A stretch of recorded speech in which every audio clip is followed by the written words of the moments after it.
Hello students. Last day we have all learned about elements, atoms and their symbols. So today we are going to the next part, that is about the compounds. All of you write down whatever I have marked and I'll show and I'll repeat in your notebook. Okay? Now, what is a compound? This is the definition of compound, very important. Learn it. A compound is a pure substance formed by the chemical combination of two or more elements in a definite proportion by mass. And what are the examples of compound? That is sodium chloride, that is the common salt, sodium chloride or water. Now sodium chloride, as the name suggests, it is made up of sodium and chlorine atom. Okay? And in case of water, it is made up of hydrogen and oxygen. Now there are some common compounds, you have to learn them: ammonia, carbon dioxide, common salt, sand, sodium hydroxide, water, and what elements make up this compound. Okay, so we see in case of ammonia, it is made up of nitrogen and hydrogen.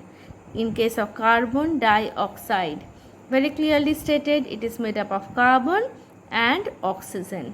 And similarly, we see common salt is sodium chloride, that is sodium and chlorine and so on. So next we are going to the characteristics of the compound. This you have to learn the points, all the points. So this is, write it as number one. Number one, a compound is made up of two or more elements. So here, say in case of sodium chloride common salt, it is made up of two elements, and there are some others that are made up of much more elements. Now next, that is the first characteristic we learned about.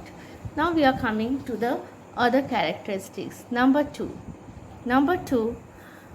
a compound always contains the same elements combined together in a fixed ratio. So there is always a fixed ratio. For example, say water. Water is H2O. So H2O, that is always it is H2O. That means two atoms of hydrogen combines with one atom of oxygen, H2O. Number three, a compound is pure and homogeneous. It is a pure substance and it is homogeneous in nature.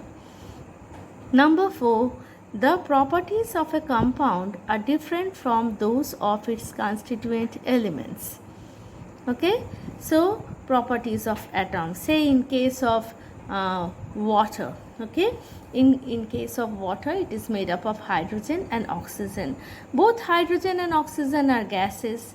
Okay, but water, we know it is a liquid.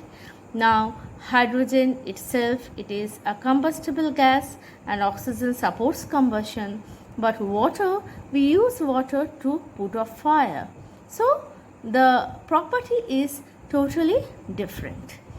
Now number four is over. The properties of a compound are different from those of its constituent elements. Number five, the constituents of the compounds cannot be separated by physical means. So there should be a chemical reaction to separate the compounds, the atoms that makes up a molecule, or I'll say elements that makes up a compound. So they can be separated only by chemical means. They cannot be separated by physical means like boiling or filtration or evaporation. We cannot use them to separate the constituents of a compound. Energy is either absorbed or given out when a compound is formed.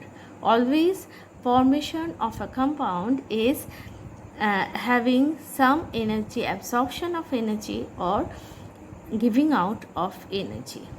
Okay, now next we are going to the difference between elements and compounds.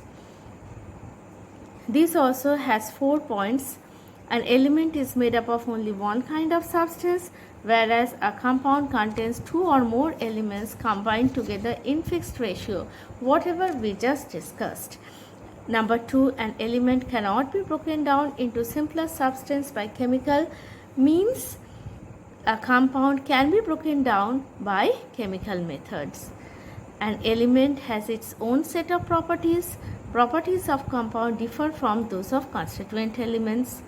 An element is represented using a symbol.